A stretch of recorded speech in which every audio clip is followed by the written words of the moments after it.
Hey everybody, Deplorable Bobby here. A few pounds lighter with a beard, but it'll grow back. I decided it was getting pretty hot down here. It's like 84, 85 degrees. So I got me a haircut, got a beard trim, get ready for summer. It's alright though, it'll grow back. That's the way I do it. I just let it grow, cut it, let it grow. Anyway, I want to thank you people for subscribing. I want to thank you for watching. I want to thank you for leaving comments. And speaking of comments, I have 2 bars of silver that will go to somebody who is a subscriber and leaves a comment in the month of May.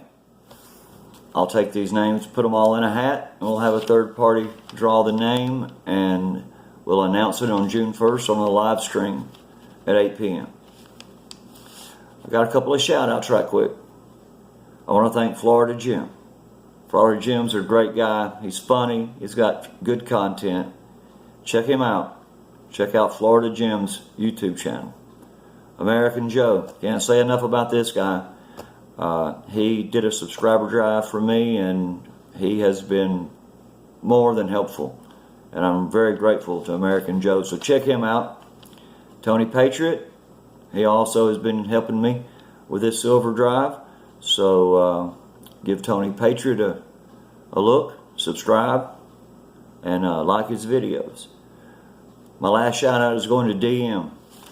And DM is an individual who comes into some of these chats, and she puts people's URLs out there, and she spreads the word on people who are trying to get started in YouTube. And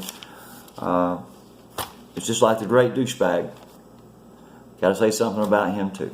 Alright people, these are all great people. Check them out. American Joe, I believe, is on Monday nights, and Tony Patriot's on Thursdays. Today we got a story out of Florida. Inverse, Florida. I'm not sure where that's at. 54-year-old Denise Hollowell of Inverse, Florida is identified as a school teacher. Okay, Patriots, here we go again. I told you, these people that would harm our children are everywhere. They're in our schools, our churches, our communities. And this is just proof again, another teacher. Denise Hollowell is accused of locking a boy in a room for no access to water or food for days at a time.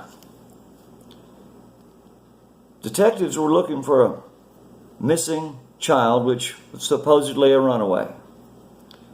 Well, when the detectives uncovered a much deeper and troubling truth about Denise Hollowell when they found the boy. Detectives discovered that Hollowell kept the boy locked in a room, and she had 3 locks on the outside of his door. She kept the windows nailed shut, and she had sprayed the Christmas snow on the outside of the windows so he couldn't see out and they couldn't see in. The 12-year-old boy had a bucket for a toilet, and he had a blow-up mattress. And I'm not talking a blow-up nice mattress, people. I'm talking about one of those mattresses where you take to the beach or to the pool so you can lay on it out there in the water. Not very good to sleep on. The victim went for days at a time without food and water, as I just said. Meanwhile, Hollowell attended social events and family gatherings and given no thought to the child that was left at home locked in that room. Detectives did not reveal the relationship between Hollowell and the boy, and that leads me to wonder, maybe something's crazy there, I don't know. As of yet, they haven't said what the relationship is. But he was left in his room, and he only was let out to come out and do chores. And people, get this, she made him do his chores naked. Something ain't right here, people, and ain't right from the very beginning. Hollowell beat the boy routinely. She slapped him around, she kicked him in his private areas, and she routinely cursed him and always told him how worthless he was. But the good news is this, people. The boy is being cared for, and he's away from the abuse of Denise Hollowell. Detectives stated that this was one of the worst cases of child abuse they've ever seen in Florida. Hollowell is being held without bond and awaiting trial. Patriots, my prayer is that she gets a maximum sentence on her charges, and that little boy can have a natural, happy life. Well, people, I've got another story. I just got to find it. I've been working on so many stories here lately that I've got them scattered in 2 or 3 different books, and try to put them together because I don't want to do a video over 15 minutes. I want to keep it short. I know you got plenty of time to do other things, but I want to talk now about something that's happening in Georgia with the Attorney General and the Catholic Church. The Prosecuting Attorney Council of Georgia is reviewing all records and potential child abuse in the Catholic Church in Georgia. In a decision announced Wednesday, the council, which represents the state's DA office and Solicitor General's office, said it will take a look at all files, documents, records, and anything having to do with child abuse in the Archdiocese of Atlanta and the Diocese of Savannah. Attorney General Chris Carr is a Roman Catholic, and he said this: he is angered and he is concerned with the child abuse within the Catholic Church. Carr continued saying, these who abuse children or cover up such acts will finally be held accountable.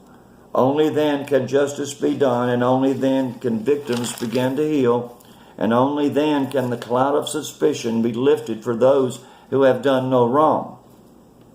And believe me, people, the cloud is over the whole Catholic Church. And there's not everybody in there is a child abuser. So there's a lot of Catholic priests and cardinals and people in the church that are looked down on by a lot of people needlessly. The Archbishop of Atlanta says he supports the investigation by Carr, and he continued, in the spirit of continued transparency over sexual abuse and the crisis in the Catholic Church in the United States, Bishop Gregory Hartmeyer of the Diocese of Savannah and I offer our full support and cooperation to the Attorney General Chris Carr. Georgia is the latest in a growing list of states who have launched investigations into child abuse in the Catholic Church. More than 12 other states, including D.C., have already begun investigations into the Catholic Church in their states. Patriots, I'm not bashing the Catholic faith, and I'm not bashing the Catholic people, but I do have a real problem with child sexual abuse by those in the elite within the Catholic Church and all other kinds of churches. It's not just the Catholics, people. This child abuse is rampant in most all religions, especially in the Muslim religion.